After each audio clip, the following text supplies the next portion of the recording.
Assalamualaikum warahmatullahi wabarakatuh. Innal hamdalillah nahmaduhu wa nasta'inuhu wa nastaghfiruh wa na'udzu billahi min shururi anfusina wa min sayyiati a'malina may yahdihillahu fala mudilla lahu wa may yudlil fala hadiya lahu. Asyhadu an la ilaha illallah wahdahu la syarika lah wa asyhadu anna Muhammadan abduhu wa rasuluh. Allahumma salli ala Muhammad wa ala ali Muhammad kama sallaita ala Ibrahim wa ala ali Ibrahim wa barik ala Muhammad wa ala ali Muhammad kama barakta ala Ibrahim wa ala ali Ibrahim innaka Hamidum Majid. Amma ba'd. Bapak Ibu jamaah rangkum, alhamdulillah pada pagi hari ini Ahad kedua kita diperkenankan oleh Allah Subhanahu wa taala berkumpul di Masjid Syabul Ilmi di gedung Tahfidz Pondok Pesantren Ibnu Abbas. Semoga Allah Subhanahu wa taala selalu memberikan hidayahnya, petunjuknya, pertolongannya sehingga kita bisa beribadah dengan istiqomah dan meraih husnul khatimah. Kajian kita melanjutkan kitab Islam Agama Sempurna, terjemah dari ceramah Syekh Muhammad Al-Amin bin Muhammad Al-Mukhtar As-Sintiti rahimahullahu ta'ala, yang mana beliau menjelaskan contoh-contoh kesempurnaan agama Islam,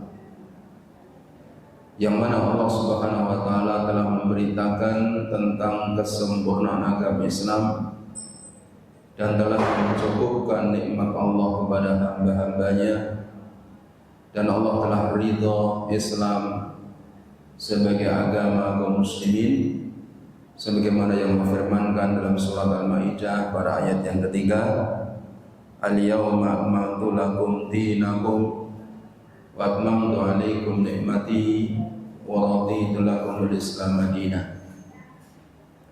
Pada hari ini aku telah sempurnakan agama kamu bagi kamu, dan aku telah cukupkan nikmatku untuk kamu, dan aku telah ridha Islam sebagai agama kamu.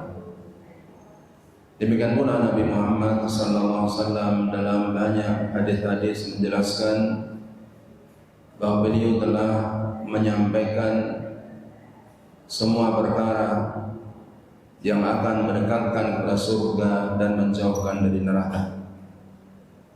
Berikutlah kemudian di sini Syekh Muhammad Al-Amin bin Muhammad Mukhtar As-Sintiti rahimahullah menjelaskan contoh-contoh masalah-masalah besar yang menunjukkan kesempurnaan agama Islam.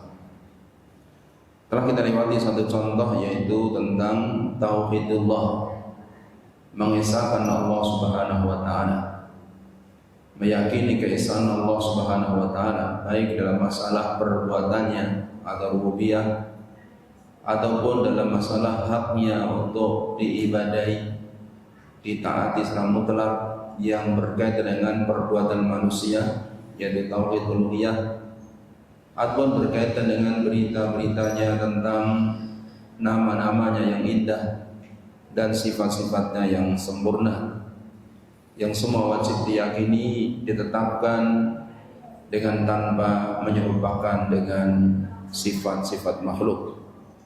Selanjutnya beliau berikan contoh kedua pada halaman 17 tentang kesempurnaan agama Islam, yaitu an-nasihat. Ini maksudkan an-nasihat di sini maksudnya nasihat yang menjadikan orang menjadi baik. Bagaimana menjadikan orang itu menjadi baik? Islam memiliki ajaran yang sempurna dalam bab ini, yaitu ketika manusia meyakini dimanapun berada diawasi oleh Allah Subhanahu wa taala, diketahui oleh Allah Subhanahu wa taala, dilihat, didengar oleh Allah Subhanahu wa taala, dan dia mengetahui Allah itu Maha Kuasa, maka hal itu akan menjadikan orang memiliki sifat-sifat yang baik. Beliau menjelaskan di sini dalam terjemah dari kitab Al-Islam Dinul Kamil, para ulama telah sepakat bahwa Allah Ta'ala tidaklah menurunkan pemberi nasihat yang paling besar dan pencegah yang paling agung dari langit menuju bumi daripada nasihat muraqabah, pengawasan Allah dan ilmu Allah. Maksudnya bahwa dengan seseorang meyakini bahwa selalu dia diawasi oleh Allah, selalu diketahui oleh Allah dimanapun berada, kapanpun itu terjadi, maka orang akan menjadi baik perbuatannya. Ya, dia akan berusaha berbuat kebaikan dan meninggalkan keburukan. Yaitu bahwa manusia selalu memperhatikan bahwa penguasanya Allah Jalla wa'ala, Allah yang Maha Agung lagi Maha Tinggi, selalu mengawasinya, mengetahui semua yang dia sembunyikan dan yang dia tambahkan. Allah selalu mengawasi manusia. Allah melihat, mengetahui manusia, baik lahir maupun batinnya, perkataan maupun perbuatannya, isi hatinya, niatnya diketahui oleh Allah Subhanahu wa Ta'ala. Maka orang yang meyakini demikian, dia akan berusaha selalu memiliki niat yang baik, perkataan yang baik, perbuatan yang baik. Kemudian beliau memberikan gambaran tentang pengawasan Allah Subhanahu wa Ta'ala untuk memudahkan pemahaman. Para ulama membuat perumpamaan untuk pemberi nasihat yang paling besar dan mencegah keburukan yang paling agung tersebut dengan gambaran yang menjadikan perkara yang difahami dengan akal itu seperti perkara yang dapat dilihat. Ya, sesuatu yang dipahami dengan akal yang abstrak bisa seperti dilihat dengan mata kepalanya.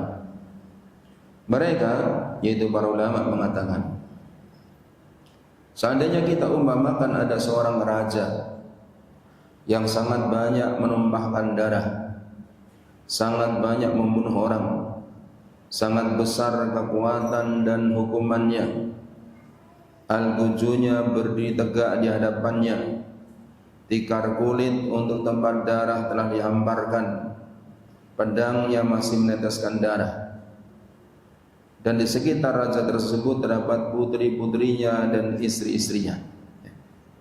Ini raja-raja mendahulu sering ketika mereka menimpakan hukuman mati langsung di hadapannya dengan al-gujunya. Kemudian untuk menjaga supaya darah tidak kemana-mana, disiapkan tikar kulit di hadapannya, sehingga ketika tertumpah darah itu, ya, akan tertahan pada tikar kulit tersebut, sehingga tidak mengotori tempat yang ada di hadapan raja. Kemudian ketika dalam keadaan demikian, raja itu banyak membunuh orang, bahwa raja tersebut sangat memiliki kekuatan yang besar. Kemudian di hadapannya ada al-gujunya yang pedangnya masih meneteskan darah. Kemudian di sekitar raja tersebut terdapat putra-putri dan istri-istrinya. Maka apakah terbetik di dalam pikiran ada seseorang di antara hadirin berkeinginan melakukan perbuatan yang meragukan atau perbuatan yang haram terhadap putri-putri raja tersebut dan istri-istrinya? Tidak, sama sekali tidak. Tidak mungkin orang akan berani melakukannya, ya, karena kematian akan mendatanginya. Dan Allah memiliki sifat yang paling sempurna. Bahkan semua hadirin takut, hati mereka patuh, ya, pandangan mereka tunduk, dan anggota badan mereka tenang. Yaitu Allah Ta'ala memiliki sifat yang paling sempurna melebihi raja tersebut. Pengawasan Allah lebih besar daripada raja tersebut. Kekuasaan Allah lebih besar daripada raja tersebut. Demikian pula hukuman Allah Ta'ala lebih cepat, lebih keras daripada raja tersebut. Maka tentu orang-orang di hadapan raja itu, ya, mereka takut berbuat keburukan terhadap keluarga raja. Hati mereka akan patuh, pandangan mereka akan tunduk, dan mereka akan tenang di hadapan raja tersebut. Puncak harapan mereka adalah keselamatan. Ya. Jangan sampai salah ngomong, salah berbuat sehingga nyawa melayang. Kalau kita lihat dalam sejarah, ada penguasa-penguasa yang bengis seperti itu. Ya. Salah satu presiden Uni Soviet yang terkenal ganas, ya, namanya Yosef Stalin. Ya. Ketika dia berpidato, orang-orang harus tepuk tangan, dan orang-orang yang berhenti tepuk tangan terakhir mungkin nyawanya akan hilang. Ya. Dan dia nggak peduli dengan hal tersebut. Dia terkenal dengan, ya, penguasa yang sangat kejam dan membunuh, ya, banyak manusia. Ratusan atau ribuan manusia dari rakyatnya dia bunuh dengan tanpa peduli. Bahkan pejabat saingannya yang ketika pilihan melebihi suaranya, dia perintah untuk dibunuh. Kemudian dia berjalan mengiringi jenazahnya ke kuburan. Itu gambaran dari penguasa dunia, apalagi Allah SWT yang Maha Kuasa. Maka kalau orang mengenal tersebut, dia akan takut untuk menyelisihi kehendak Allah Subhanahu wa Ta'ala. Tidak ada keraguan, sedangkan Allah memiliki sifat yang paling sempurna, bahwa Allah Jalla wa Ala, Allah yang Maha Agung lagi Maha Tinggi, lebih besar pengawasannya dan lebih luas ilmunya daripada raja tersebut. Raja adalah manusia yang kadang dia tidak tahu apa yang terjadi pada orang-orang sekitarnya, karena dia tidak tahu isi hati para pengikutnya. Sehingga kadang-kadang ada raja yang dikudeta, ya, dibunuh oleh pengikutnya. Sedangkan Allah Ta'ala Maha mengetahui seluruh makhluknya, lahir dan batinnya, termasuk isi hati manusia. Dan tidak ada keraguan bahwa Allah Jalla wa Ala lebih besar hukumannya, lebih besar kekuatannya, dan lebih ngeri siksaannya. Allah lebih besar hukumannya, lebih besar kekuatannya, lebih ngeri siksaannya ketika Allah Ta'ala menyiksa. Sedangkan tanah larangan Allah adalah perkara-perkara yang Dia haramkan. Ya, sebagaimana sabda Nabi Muhammad SAW dalam hadis Bukhari dan Muslim yang dia bersabda, anna likulli malikin hima. Ketahuilah sesungguhnya setiap raja memiliki tanah larangan. Wa inna himallahi maharimuh. Dan sesungguhnya tanah larangan Allah itu adalah perkara-perkara yang Dia haramkan. Jadi para raja-raja itu memiliki tanah larangan. Apa maksudnya? Jadi ada memiliki tempat-tempat yang diberi perlindungan. Ya, seperti Nabi SAW, kemudian Khulafaur Rasyidin memiliki tempat-tempat yang di sana ada rumput-rumput yang tidak boleh orang mengembalakan di situ. Karena itu adalah untuk hewan-hewan zakat yang digembalakan di situ. Tidak boleh orang mengembalakan di sana. Ya, juga raja-raja biasa punya tempat-tempat yang dilindungi, tempat-tempat yang diberi suaka. Ya, mungkin satu daerah hutan yang digunakan khusus untuk berburu raja tersebut. Ya. Atau mungkin tempat yang di sana ada hewan-hewan langka yang orang tidak boleh masuk ke dalamnya. Ya, itu tanah-tanah larangan. Ya, kalau ada orang yang masuk ke sana akan dihukum oleh raja tersebut. Begitu pula Allah Ta'ala yang memiliki khimah, Ya, tanah larangannya. Yang dimaksudkan adalah perkara-perkara yang Allah larang. Semua perkara yang Allah haramkan.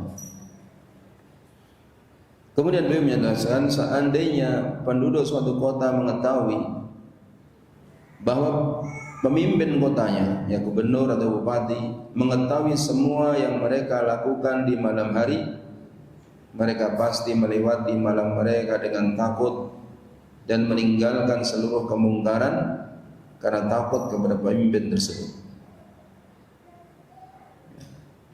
Seandainya penduduk mengetahui bahwa pemimpinnya selalu mengawasinya, memperhatikannya, ya, maka penduduk tentu akan takut untuk melanggar aturan-aturan. Ya. Sebagaimana di negeri Cina yang terkenal dengan pengawasan sangat ketat terhadap penduduknya, di mana-mana banyak dipasang CCTV. Ya, di berbagai tempat dipasang CCTV, sehingga kalau ada penduduk berbuat hal yang menyelisih dari aturan pemerintah, akan bisa segera ditangkap. Sesungguhnya Allah telah menjelaskan bahwa hikmah penciptaan makhluk adalah untuk menguji mereka. Sebagaimana firman Allah Subhanahu wa taala, ya, di dalam Al-Qur'an, antara dalam surat Al-Kahfi, yang mana Allah Subhanahu wa taala berfirman, ayyuhum ahsanu amala. Ya, siapa di antara mereka yang paling baik perbuatannya. Ya. Maksudnya bahwa Allah Ta'ala menciptakan makhluk, menciptakan manusia, ya, untuk menguji mereka. Ya, siapa yang paling baik amalannya. Ya. Allah mengatakan, inna ja'alna ma'alal ardi zinatan laha linabluwahum ayyuhum ahsanu amala. Surat Al-Kahfi ayat yang ke-7. Inna ja'alna ma'alal ardi zinatan laha. Sesungguhnya kami Allah Ta'ala menjadikan apa yang ada di muka bumi itu sebagai perhiasan untuk bumi ini. Ya, Allah jadikan banyak perkara-perkara yang indah di muka bumi ini. Perkara yang menyenangkan di muka bumi ini. Ya, banyak hal yang menyenangkan. Ya, ada pemandangan yang indah, ya. Kemudian ada orang punya istri, punya anak, kemudian punya harta, punya rumah, punya kendaraan. Hal yang menyenangkan. Apa hikmah itu? Allah mengatakan untuk menguji mereka.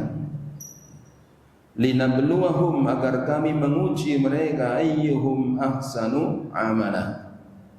Siapa di antara mereka yang paling baik perbuatannya, yang terbaik perbuatannya. Juga firman Allah Subhanahu wa taala di surat Hud pada ayat yang ke-7. Allah berfirman, wa huwal ladzi khalaqas samawati wal arda fi sittati ayyamin. Wa huwa, dan dia Allah Subhanahu wa taala, alladzi khalaqa, yang telah menciptakan, as-samawati, langit-langit, wal arda, dan bumi, fi sittati ayyam, dalam 6 hari atau 6 masa.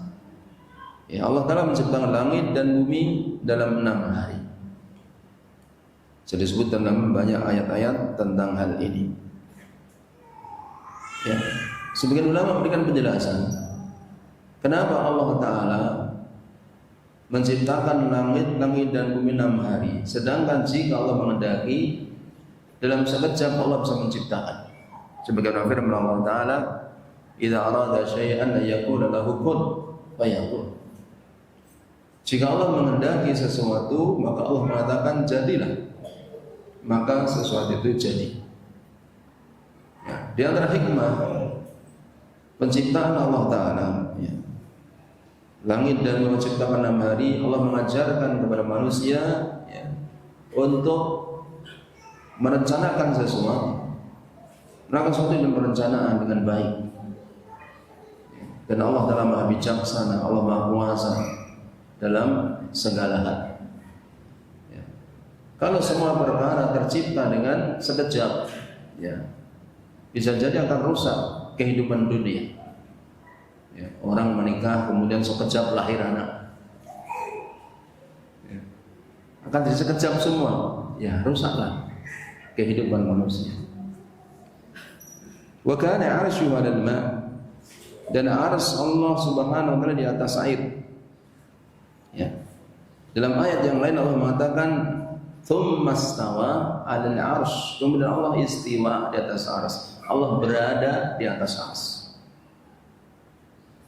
Dan berita bahwa Allah Ta'ala berada di atas ars ada 7 tempat dalam Al-Quran.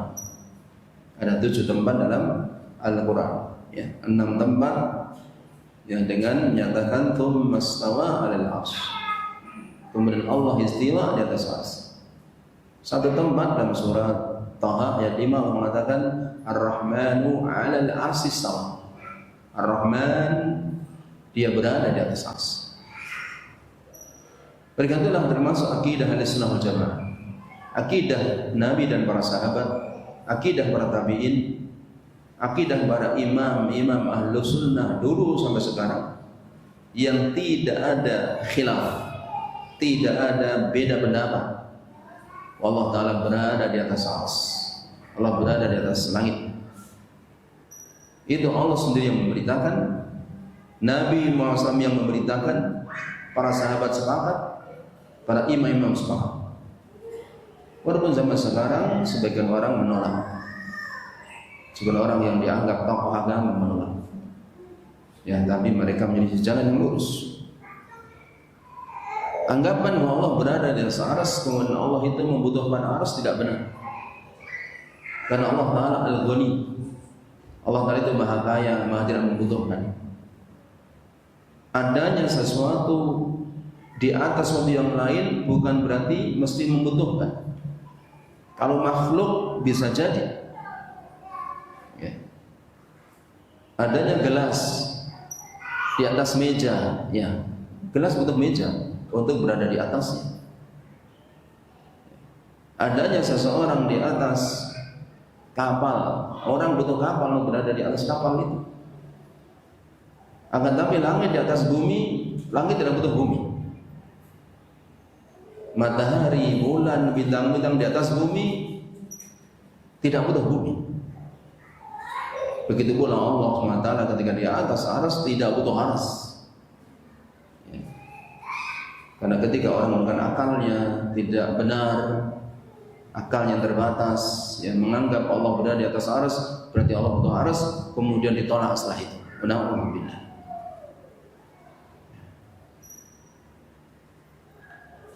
Wa kana 'arshuhu 'alal ma', dan ars Allah di atas air. Itu berita Allah SWT. Ars Allah di atas air. Bagaimana hakikatnya kita tidak mengetahui. Ini berita Allah Ta'ala. Karena di antara tujuan berita-berita Allah dalam Al-Quran untuk menguji manusia dengan berita-berita gaib.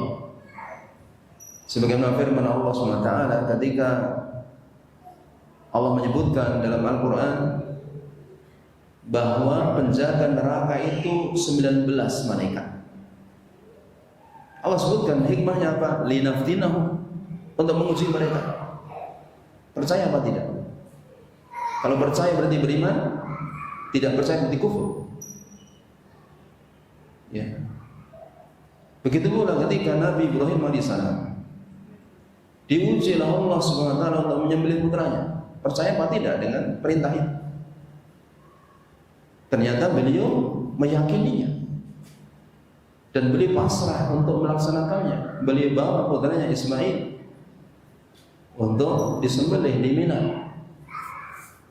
Setelah sudah siap disembelih, ya, Nabi Ibrahim, Nabi Ismail sudah pasrah. Kemudian Allah utus malaikat Jibril untuk memanggilnya. Ayya Ibrahim, qad saddaqta ru'ya. Wahai Ibrahim, kamu telah meyakini perintah Allah lewat mimpi itu. Selesai. Allah kemudian memerintahkan untuk menyembelih domba sebagai ganti Ismail. Wa fadainahu bidhibhin adzim. Dan kami tebus Ismail itu dengan sembelihan yang besar, dengan domba bertanduk, yang kemudian disembelih Nabi Ibrahim alaihissalam, yang kemudian tanduk domba itu disimpan di Ka'bah. Ya, kemudian terus menerus berketurunan ada di Ka'bah sampai terjadi peperangan, kebakaran yang di zaman Khalifah Abdullah bin Zubair, cucu Abu Bakar Siddiq, rongga itu kemudian hilang apa yang ada dalam Ka'bah karena terbakar. Ya, jadi di antara perintah Allah Ta'ala, di antara berita Allah Ta'ala sebagai ujian, percaya dengan perintah Allah. Ya. Oleh karena itulah orang yang beriman di atas sifat mereka alladzina yu'minuna bil ghaib.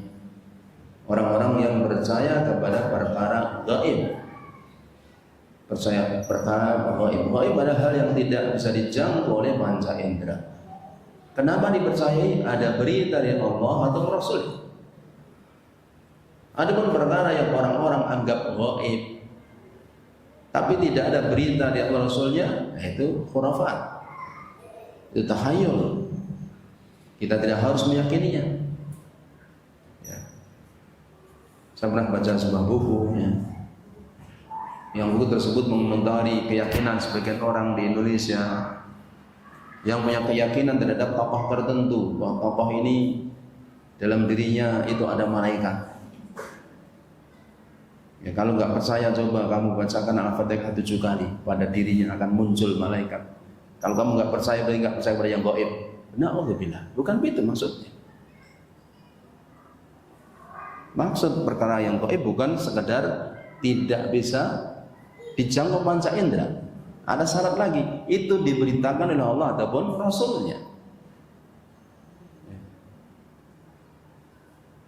Kalau sekedar perkara yang tidak bisa jangkau panca indera tapi tidak ada berita dari Allah Rasulnya, ini tahayul, itu khurafat. Tidak diyakini. Kenapa? Karena akidah itu berdasarkan Alkitab dan Sunnah. Akidah berdasarkan wahyu. Perkara yang disepakati oleh ulama salafus saleh. Sebagian perkataan dari Syekhul Islam rahimahullahu taala ketika beliau disidang di hadapan raja waktu itu. Di Syekhul Islam pernah menulis kitab namanya Aqidah Wasithiyah. Aqidah Ahlussunnah wal Jamaah.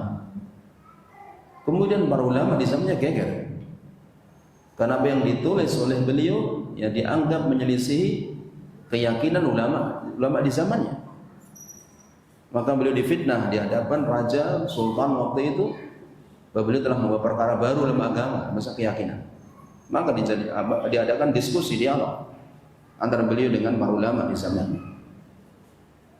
Ya, saya boleh membacakan kitab akidah beliau, akidah wasiyah yang beliau tulis satu persatu, kalimat demi kalimat, dan orang-orang membantahnya. Itu terjadi perdebatan. Ya. Terjadi perdebatan sampai selesai. Ya, dan saya selalu mengatakan sebelumnya ketika ditanya oleh sultan, ya, apa akidahmu? Dari mana kamu mengambilnya? Kata Syekhul Islam rahmatullah alaih, sesungguhnya akidah itu bukan diambil dariku dan bukan diambil dari orang yang lebih besar dariku. Tetapi akidah diambil dari Al-Quran, Al-Hadis, dan yang disepakati para ulama salaf. Disepakati. Kemudian terjadi perdebatan dan dialog yang kemudian berakhir, ya, ulama zamannya menerima tapi mengatakan, sebagian mengatakan, oh ini akidahnya Imam Ahmad bin Hanbal, kata mereka. Ya. Karena memang waktu itu banyak ulama mengikuti mazhab Asy'ariyah. Oh nggak apa-apa, ini akidahnya Imam Ahmad bin Hanbal, ulama dari Baghdad, termasuk ulama yang diagungkan. Kata Syekhul Islam rahmatullah alaih, ini bukan akidah Imam Ahmad saja, ini akidah semua ulama Ahlus Sunnah. Ini akidah semua ulama yang dikenal. Ini akidah para sahabat, para tabi'in, para ulama, bukan hanya akidah Imam Ahmad bin Hanbal. Dan beliau mengatakan, ya, aku tantang kamu semua untuk mendatangkan perkataan sahabat atau tabi'in yang menyelisih omonganku di sini, perkataanku dalam kitab ini. Jika ada, aku akan kembali, aku akan rujuk. Dan tidak ada siapapun yang bisa mendatangkan hal itu. Ya. Dan peristiwa itu disebut dengan munadharah wasithiyah. Ya, perdebatan dengan sebab akidah wasithiyah. Maksudnya bahwa akidah itu tidak bisa diambil dari perkataan orang per orang, harus dengan dalil, ayat, hadis, ya, ijma. Itu agama kita, agama yang kokoh, agama yang kuat, agama di atas ilmu, bukan omon-omon saja. Ya, harus ada dasarnya.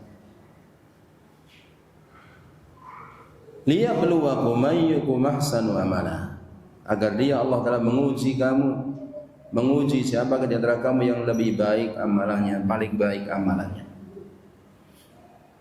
Kemudian dalam ayat yang lain dalam surat Al-Mulk Allah mengatakan alladzi khalaqal mauta, dia Allah Ta'ala yang menjadikan mati wal haya dan hidup, liyabluwakum ayyukum ahsanu amala, agar supaya dia Allah Ta'ala menguji kamu siapa di antara kamu yang lebih baik amalannya atau paling baik amalannya. Wa huwal azizul ghafur, dan dia Allah itu maha perkasa lagi maha pengampun. Dalam ayat ini Allah Ta'ala menyebutkan di antara sifat Allah Ta'ala, Allah Ta'ala itu khalaqal maut wal haya, Allah menciptakan kematian, Allah menciptakan kehidupan, sehingga kematian itu makhluk Allah, kematian ciptaan Allah Ta'ala. Dikatakan nanti di hari kiamat, setelah seluruh penduduk surga masuk surga, setelah orang-orang di neraka, orang-orang kafir semua di neraka, tidak ada lagi orang mukmin di neraka, kata Nabi Muhammad SAW, maka kematian akan didatangkan di antara surga dan neraka dalam bentuk kambing hitam. Kemudian malaikat mengatakan bahwa surga dan neraka, tadruna ma hada? Tahu enggak kamu apa itu? Ya, kata mereka al-maut, itu kematian. Kemudian Nabi Muhammad SAW mengatakan kematian pun disembelih oleh malaikat. Dan dikatakan kepada penduduk surga, khulud la maut alakum, kamu hidup selamanya, enggak ada lagi kematian. Dan dikatakan kepada penduduk neraka, khulud la maut alakum, kamu hidup selamanya, tidak lagi kematian. Mati sudah enggak ada. Nabi Muhammad SAW bersabda, jika ada orang mati dengan sebab gembira, maka di saat itu penduduk surga akan mati. Jika ada orang mati karena susah, waktu itu penduduk neraka akan mati dengan sebab itu. Maksudnya di saat itu adalah puncaknya rasa gembira, puncaknya rasa sedih. Seandainya ada kematian, mereka akan mati dengan sebab itu. Tetapi sudah tidak ada kematian lagi. Kematian itu makhluk yang Allah kehendaki dan nanti akan dibinasakan oleh Allah Ta'ala pada waktunya. Allah menciptakan kematian, Allah menciptakan kehidupan. Kita lihat hal ini realitas setiap hari saat ada orang lahir, ada kelahiran, manusia terus bertambah, hewan terus bertambah, yang ada nyawanya. Manusia sepintar apapun tidak bisa menciptakan nyawa. Gini begini. Dalam hadis qudsi yang sahih dari Bukhari dan Muslim, ketika Nabi SAW mengingkari tentang perbuatan manusia yang membuat gambar atau makhluk atau patung makhluk bernyawa, Allah mengatakan falyakhluqu dzarratan, falyakhluqu sya'iratan. Coba hendaklah mereka itu membuat seekor semut saja, seekor semut kecil, ada nyawanya, nggak bisa. Mereka mungkin bisa membuat gambar nggak ada nyawanya, membuat patung-patung yang persis hewan nggak ada nyawanya. Bahkan manusia sekarang bisa membuat robot manusia persis manusia, gimana? Nggak ada nyawanya. Ya. Bahkan ada orang Jepang, orang Korea, orang Cina dan sebagainya lebih suka menikah dengan robot. Ya, mungkin lebih cantik ya robotnya. Orang tahu nesu, kapak-kapaknya manut robot. ya. Tapi nggak punya nyawa. Ditantang oleh Allah Ta'ala, fal yakhluqu dzarratan, silahkan membuat seekor semut. Wal yakhluqu sya'iratan, silahkan membuat sebutir gandum, kata Allah Ta'ala. Orang nggak bisa membuat sebutir gandum. Semaju teknologi apapun, ya, nggak akan bisa. Gandum ataupun biji-biji yang lain di dunia ini tanda kekuasaan Allah Ta'ala. Kadang-kadang biji itu dengan ditanam akan tumbuh sebagaimana induknya. Ya. Tapi ketika buatan manusia nggak bisa tumbuh.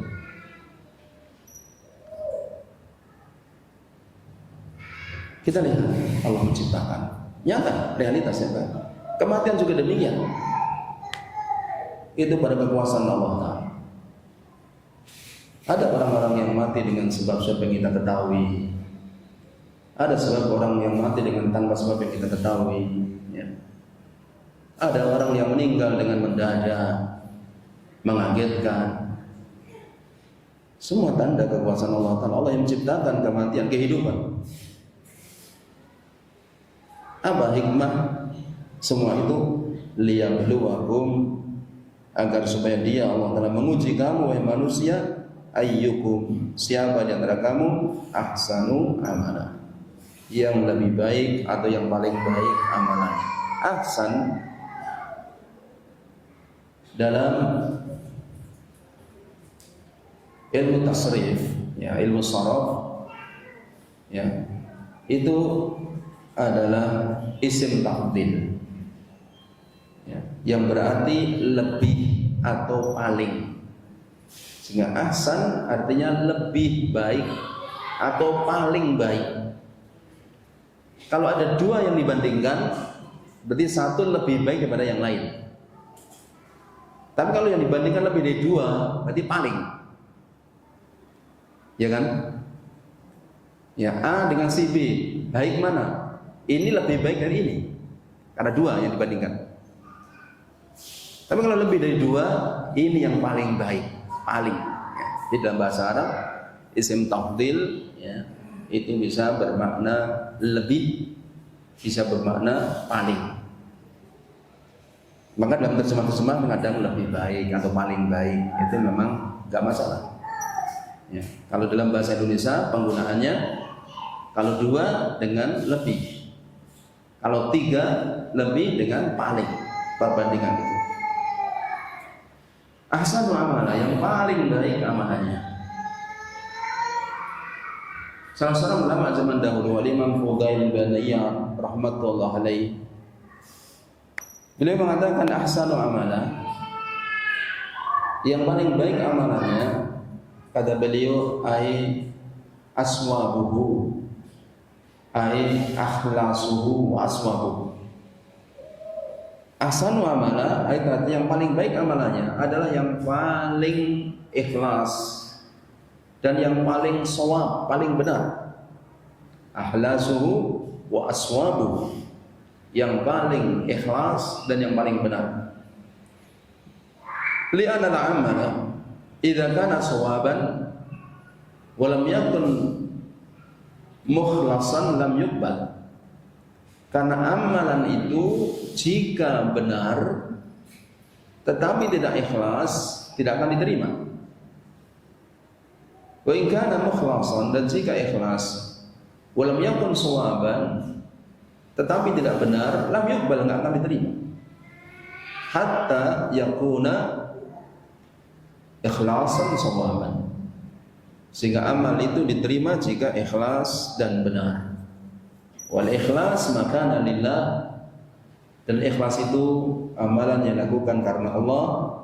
Wasshawab makana ala sunnah, adapun yang benar yang mengikuti sunnah Nabi, tuntunan Nabi. Itu yang Allah lihat, ya. Hidup sebagai ujian, Allah akan lihat siapa di antara hambanya yang paling ikhlas hatinya, yang paling benar perbuatannya. Sebenarnya sabda Nabi Muhammad SAW dalam hadis Imam Muslim dari sahabat Abu Hurairah radhiyallahu anhu, Nabi mengatakan, Inna Allah la yanzuru ila suwarikum wa la ila amwalikum. Sesungguhnya Allah tidak melihat wajah kamu, bentuk badan kamu, dan harta kamu.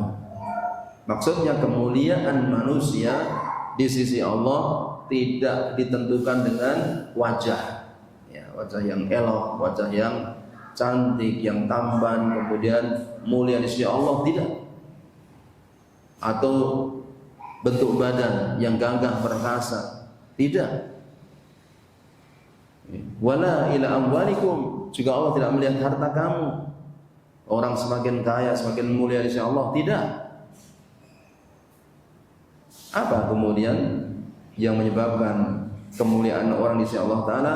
Walakin yanzuru ila qulubikum, tetapi Allah Ta'ala melihat hati kamu, ikhlas apa tidak.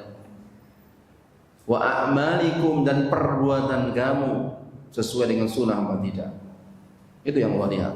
Dan juga ketakwaan, ya, dengan ikhlas, dengan mengikuti sunnah, ya, melaksanakan perintah dan larangan, itulah ikhlas, itulah sunnah, itulah takwa. Wa huwal azizul ghafur, dan Allah Ta'ala itu al-aziz, yang maha perkasa, sehingga Allah Ta'ala berkuasa menimpakan hukumannya. Al-ghafur, Allah maha pengampun, sehingga Allah akan mengampuni orang-orang yang bertobat kepadanya, orang-orang yang beriman kepadanya, mohon ampun kepadanya, mengamalkan perintahnya, menjauhi larangannya. Allah pengampun. Ujian yang dimaksudkan di dalam kehidupan yaitu ujian dengan perintah ibadah, sebagaimana firman Allah Ta'ala dalam surat Ad-Dariyat ayat 56, Allah mengatakan, wa ma khalaqtul jinna wal insa illa liya'budun. Wa ma khalaqtu, dan aku Allah tidak menciptakan al-jin, makhluk jin, wal insa, dan makhluk manusia, illa liya'budun, melainkan supaya mereka menyembahku, beribadah kepadaku. Allah Ta'ala menciptakan makhluk banyak sekali, ya. Ada langit, ada bumi, ya, ada malaikat, ada hewan, ada tumbuhan, daratan, lautan, dan lain-lain, ya. Tapi Allah nggak sebutkan yang lain-lain itu. Allah cuma sebutkan dua hal, dua makhluk, jin dan manusia. Kenapa? Karena makhluk yang diberi taklif dua ini, yang diberi taklif, ya, dia yang diberi perintah untuk beribadah, dan mereka diberi ikhtiar, pilihan, dan nanti akan ada balasan, ada surga dan neraka. Dua makhluk ini Allah sebut secara khusus, ya. Adapun selainnya Allah menciptakan untuk manusia. Allah ciptakan bumi untuk manusia, tapi Allah ciptakan manusia untuk Allah Ta'ala. Sebagaimana firman Allah dalam surat Al-Baqarah ayat 29, Allah mengatakan, huwallazi khalaqa lakum ma fil ardi jami'an. Dia Allah Ta'ala yang menciptakan semua yang ada di bumi untuk kamu, wahai manusia. Allah ciptakan semua yang di bumi untuk manusia. Berkatalah manusia mengambil harta yang ada di bumi, mengambil ikannya, mengambil pohonnya, mengambil, ya, emasnya, mengambil timahnya, mengambil batu baranya, mengambil semua yang ada di bumi diambil oleh manusia. Allah ciptakan untuk manusia, tetapi manusia diciptakan untuk Allah Ta'ala, untuk beribadah kepada Allah, bertauhid kepada Allah. Maka jangan sampai kita jadikan diri kita untuk dunia, karena dunia Allah ciptakan untuk manusia. Kedua makhluk ini yang disebut, ya, memiliki beban taklif beribadah. Oleh karena itulah dalam Al-Quran Allah sebutkan dengan istilah taqalain, ya, dalam surat Ar-Rahman, ya, Allah sebutkan berulang kali itu jin dan manusia maksudnya, ya.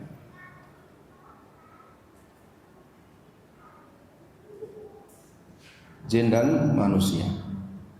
Illa liya'budun, kecuali agar mereka menyembahku, beribadah kepadaku. Maksudnya mengesahkan ibadah kepada Allah, mempersembahkan ibadah hanya kepada Allah.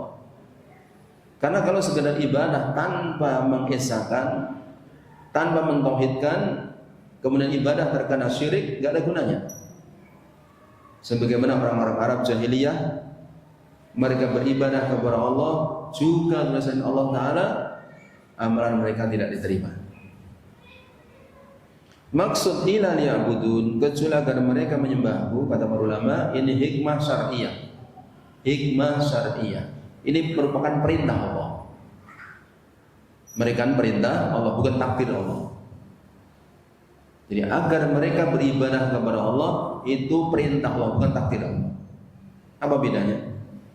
Kalau itu perintah Allah, ada orang yang taat sehingga mereka beribadah kepada Allah, ada orang yang maksiat, ada orang kafir. Kalau takdir Allah, semua akan beribadah kepada Allah.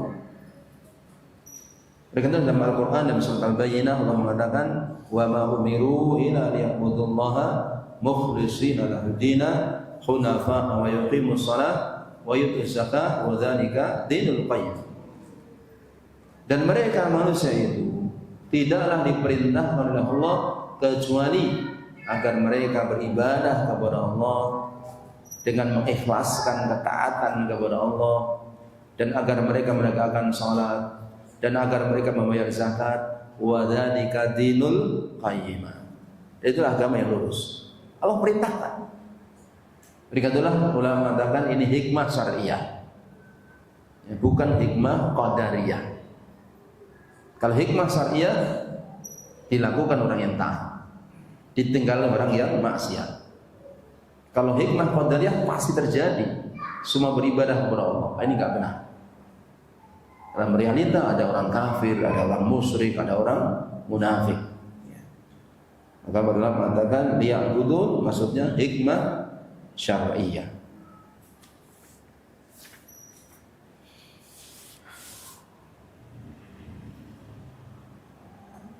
Mungkin demikian yang kita sampaikan pada kesempatan kita kali ini, ya. Masih agak panjang pembahasan tentang contoh, ya.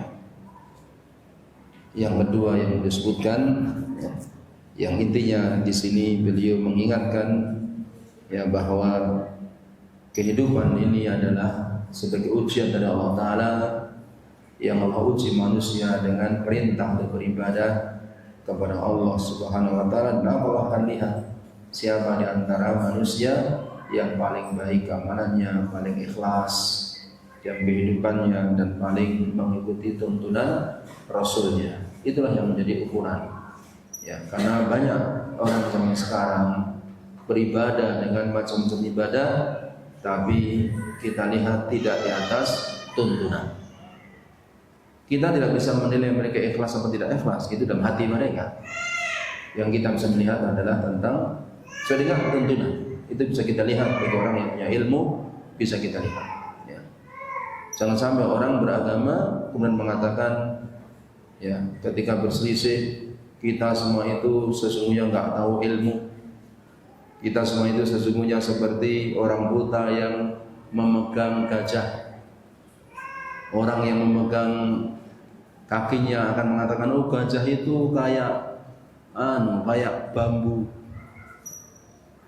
Orang yang memegang telinganya akan mengatakan, oh, enggak, gajah itu kayak kipas. Orang yang memegang buntutnya, oh, enggak, gajah itu kayak ular.